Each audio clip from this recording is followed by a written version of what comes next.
Chicken biryani சாப்பிட்ணும் போல் இருந்துச்சு. அதனால் ஒரு 1/4 கிலோ சிக்கன் வீட்டுக்கு வாங்கிட்டு போனேன். என் ஒய்ஃப்கிட்ட கொடுத்து சமைக்க சொல்லியிருந்தேன். அவங்க சமைச்சதுனால நல்லாவே வந்துட்டு இருந்துச்சு. நீங்கள் வேணால் இந்த மாதிரி ட்ரை பண்ணி பாருங்கள். ஃபஸ்ட்டு சிக்கன் 1/4 கிலோ எடுத்துருக்கோம். அதுக்கப்புறம் பச்சை மிளகா, ஆனியன், தக்காளி, முந்திரி, பூண்டு எடுத்துருக்கோம். ஃபஸ்ட்டு ஒரு கடாயில் எண்ணெயை விட்டு சிக்கனை போட்டு நல்லா வதக்கி எடுத்துக்கிட்டாங்க. சிக்கன் வதக்கும் போது தேவையான அளவு உப்பும் போட்டுக்கிட்டாங்க. அப்புறம் பார்த்திங்கன்னா குக்கரை அடுப்பில் வச்சுட்டு நல்லா தாய்ச்சதுக்கப்புறம் ஒரு 4 டீஸ்பூன் எண்ணெய் ஊற்றிருக்காங்க. அதுக்கப்புறம் பார்த்திங்கன்னா கூடவே ஒரு 4 டீஸ்பூன் சால்ட்டை சேர்த்துக்கோங்க. எண்ணெய் நல்லா காஞ்சி வரட்டும். எண்ணெய் காஞ்சி வந்ததுக்கப்புறம் பார்த்திங்கன்னா கருவேப்பிலை ஒரு கொத்து போட்டு நல்லா பொரிச்சு வந்ததுக்கப்புறம் கடுகு சீரகம் ஒரு ஸ்பூன் போட்டுக்கலாம். கூடவே பிரியாணிக்கு தேவையான மசாலா, பட்டை, இலை இதெல்லாம் போட்டு நல்லா பொரிஞ்சு வரட்டும். அதுக்கப்புறம் பார்த்திங்கன்னா நறுக்கி வச்சிருந்த பூண்டு, அப்புறம் பச்சை மிளகாயை போட்டு சேர்த்து நல்லா வதக்கவும். கூடவே 2 ஸ்பூன் இஞ்சி பூண்டு பேஸ்ட்டு சேர்த்துக்கோங்க. அடுத்ததாக பார்த்திங்கன்னா மீடியம் சைஸ் கட் பண்ண சேர்த்து நல்லா வதக்கிப்போம். வெங்காயம் நல்லா 3 தக்காளி கட் பண்ணி வச்சுருந்தாங்க. வெங்காயம் கலர் சேஞ்ச் ஆனதுக்கப்புறம் தக்காளி சேர்த்துக்கோங்க. தக்காளி சேர்த்து நல்லா வதக்கவும். ஒரு 2 நிமிஷம் நல்லா வதங்கினதுக்கப்புறம் பார்த்திங்கன்னா கலர் நல்லாவே சேஞ்ச் ஆகும். அந்த டைமில் ஒரு 1/4 டீஸ்பூன் மஞ்சள்தூள் சேர்த்துக்கோங்க. 1 டீஸ்பூன் பெப்பர்,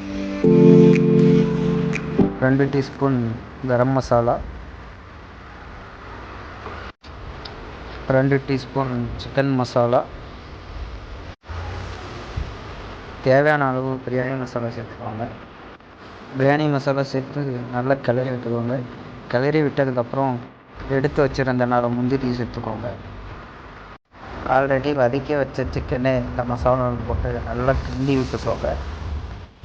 சிக்கன் நல்லா மசாலாவோட மிக்ஸ் ஆனதுக்கப்புறம் ஒரு 4 ஸ்பூன் தயிர் சேர்த்து திரும்பவும் நல்லா கிண்டி விட்டுக்கோங்க.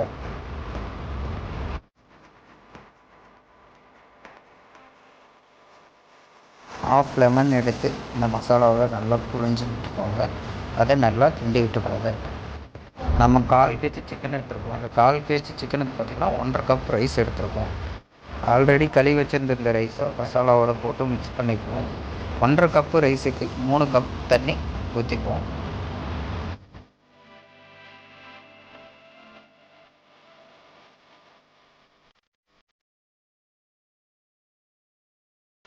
மூணு கப் தண்ணி ஊற்றியாச்சு. இப்போ நம்ம குக்கரை மூடிட்டு 2 விசில் வச்சு எடுத்துப்போம். ஒரு 5 நிமிஷம் விட்டு குக்கர் விசிலை ஓப்பன் பண்ணாங்கன்னா சுவையான சுட சுட பிரியாணி ரெடி.